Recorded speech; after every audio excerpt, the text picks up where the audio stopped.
Number 4, I do not have this game. I plan to get it, but I've seen the Rad Brad's playthrough of it. Dishonored. This game is probably one of the most adaptive games that there is. Each of your choices has an effect on the ending and what happens through the campaign. As I've heard from friends, the only real way to get a good ending is not to kill a single person in the game. But what you can do as an alternative is basically like a Batman type move where you go like this to their neck and pretty much choke them out, but they don't die, they just like fall down unconscious. So if you don't kill a single person, then you get a good ending, which I'm not sure what that is. But it's basically a stealth game.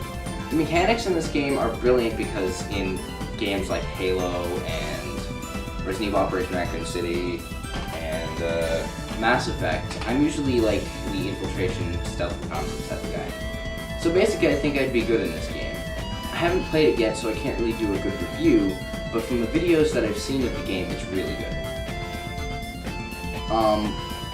One of the main reasons I like Dishonored was because based on the choices that you make, the chaos raises or lowers in the city, which is currently being infested by the bubonic plague.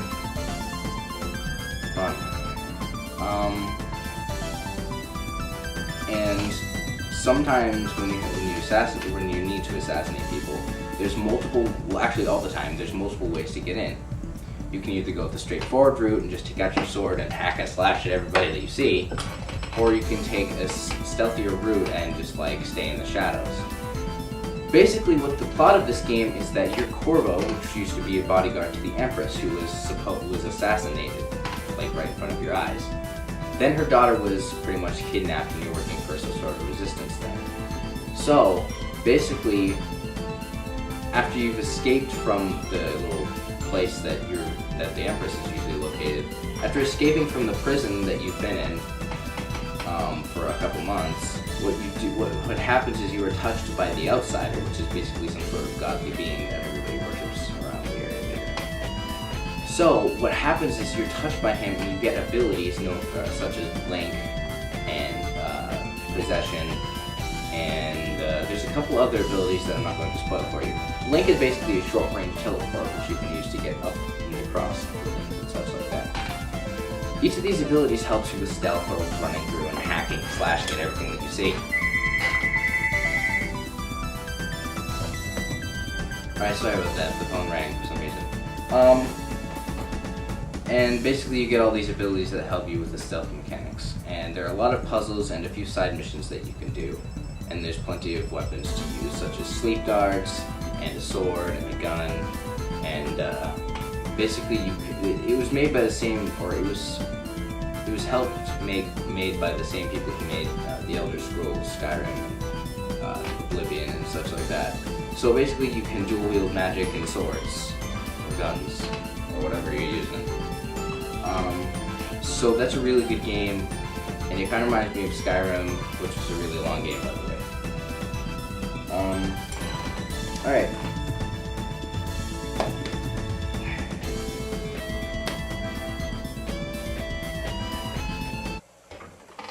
Number 7, I believe, is Crackdown 2. This game's a pretty old game. It's the sequel to the Crackdown game, which was, obviously this is the sequel to it. Basically you're working for the Agency, which is a group that is dedicated to keeping peace in, I forget what the name of the city that you're in, I believe it's Pacific City. So you were an agent in the first game, and now you're an agent clone in the second game. You get tons of new weapons and vehicles to use, and there's a new strain of the Freak virus, which was basically the main problem in the first one. The Freak virus is basically a virus that turns people into mutant monsters, which are kind of creepy, and you're also being attacked by a terrorist organization called the Cell, who wants to continue with the Freak virus. The narrator is really aggravating because if you accidentally blow up a civilian car, he'll be like, "Civilians, agents, you're not allowed to kill them. It's the Cell that deserves your wrath, not peacekeepers." And it's just the way that he talks is kind of cool but aggravating at the same time. And sometimes he'll have the arrogance to, if you get blown up and you're on fire, he'll be like, "I love the smell of burning agent in the morning." So, and And sometimes you get blown up by a grenade and you go flying. He's like, "Burn, baby, burn." And my dad's chuckling in the background. Basically, he's a pain in the butt, so sometimes I turn down his voice because he's really aggravating. And what they did was they added a DLC called the Toy Box, or Keys to the City. This is basically where you can add in vehicles and enemies and all that sorts of stuff, and you can cheat. Like, you can make your character like fully upgraded, or you can make him invincible or anything like that. And they also added Deluge, which I've only played the demo of, and basically what you're doing is you're fighting challenges with the city infested with freaks, which is kind of weird. But the Toy Box was a really cool thing because that's what I usually play on. And the campaign was overall okay. The only thing that I was confused about in the ending was that you had to stop the leader of the Cell gang by jumping into her helicopter, which ended up turning you into mush, and she got a hand. So I think that it might have been a cliffhanger, and I think it might not have been, but I'm kind of looking forward to a Crackdown 3 because this was an excellent game. You can play it with up to 4 people, I believe. And you can upgrade your agent and you can get new weapons, new agility. You can parkour in this game. You can pick up objects like a giant truck if you're fully upgraded and hit people with it. And you can spawn in different cars and such, and grenades. And so that's number 7. Number 9, Red Dead Redemption. As you can tell, this is the Undead Nightmare disc because I do not have the original Red Dead Redemption because it's kind of like Grand Theft Auto in the West, which I don't like games like Grand Theft Auto. Don't criticize me. This game is brilliant, really. I think this is probably definitely, my second favorite game of all time.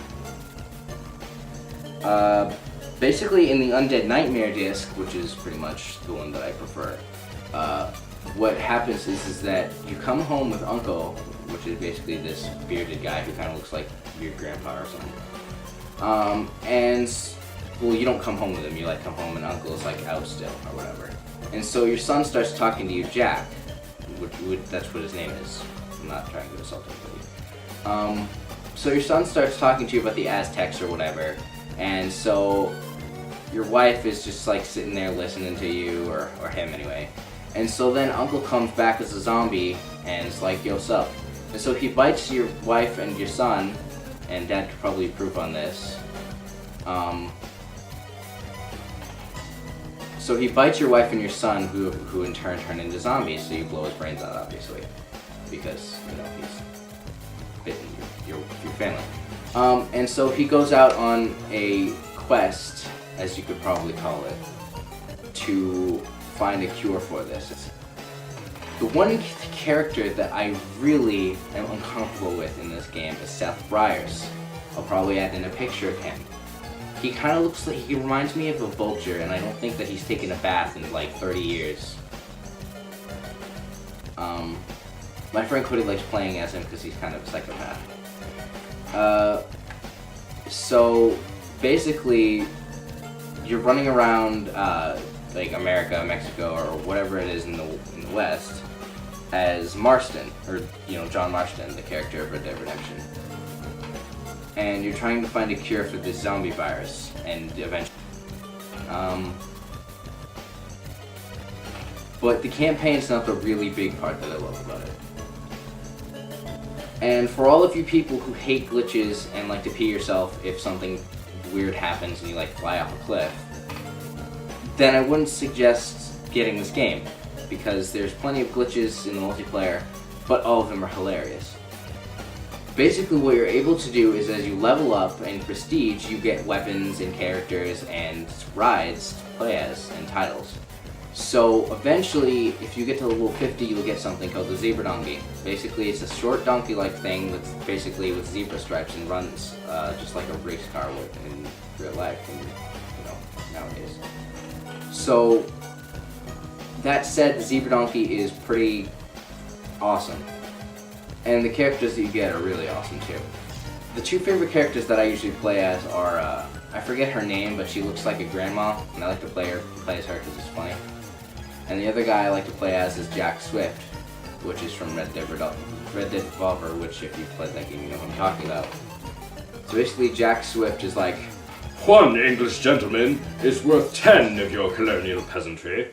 and then Grandma's like, "I'll be the last one you cross, Sonny." And so sometimes I like to ride buffaloes or alpacas or whatever it is, and run people over with them because it's funny. So basically, this has happened to me yesterday. Here's an example of one of the glitches. There are these things called transport stations which transport you to different places. So basically what happens is my friends and I are traveling to Blackwater because that's the city that we usually like to control from other people. And basically what happened was I was about to transport, and for some reason I go like this. Like it's like something slingshots me, and I'm near the border to Mexico, which is basically a big river type thing. And I go flying so far that I almost make it to Mexico over the water, and then I just fall into the water for some reason. At that point, I was dying laughing, and I thought that I was going to suffocate to death. And apparently what happened is I went flying so hard that I smacked my friend's horse so hard that it died and fell off the cliff too.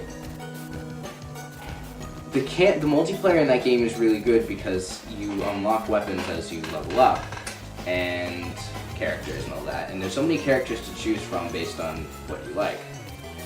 And killing people or whatever.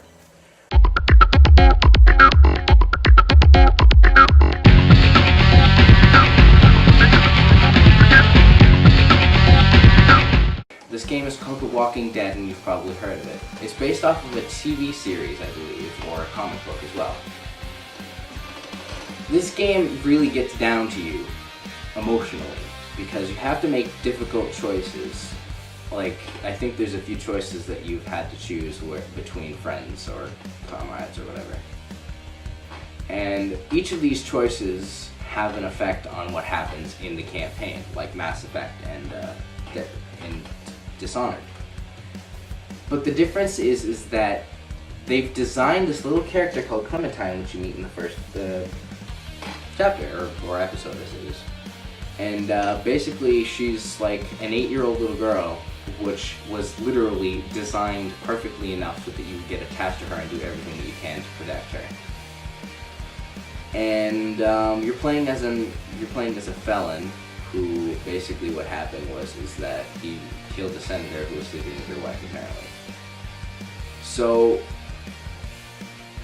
on your way to prison, you're talking to the police officer, and he runs over a walker, which is the name of the zombies, and you kind of crash. He turns into a walker, and you shoot him with a shotgun, and you run over to Clementine's house, and you investigate inside of her house, and then she calls on a walkie-talkie, and you talk to her for a while. Then your adventure starts. A lot of these choices are really difficult to make, and they pretty much set you emotionally. And really, I think this is the only game that's actually gotten me crying, or almost crying in one of the parts of the game. It's also one of the only games that really gotten me ticked off at some parts of the game, because it takes a lot to tick me off. So, I think that out of all of the games that I've ever played, this probably has the biggest effect on me, and I think that is my favorite game. You've probably seen plenty of people like PewDiePie and the Rad Brad and Cry play it because it's a really good game. And you could probably tell that each of them got attached to Clementine and pretty much protects them each, like throughout the entire game. However, each of them makes different choices because there's so many different choices to make based on the game. So, yeah. I might also make a montage about, at the end of this video, on how many times I've said and or stuttered. So that's it.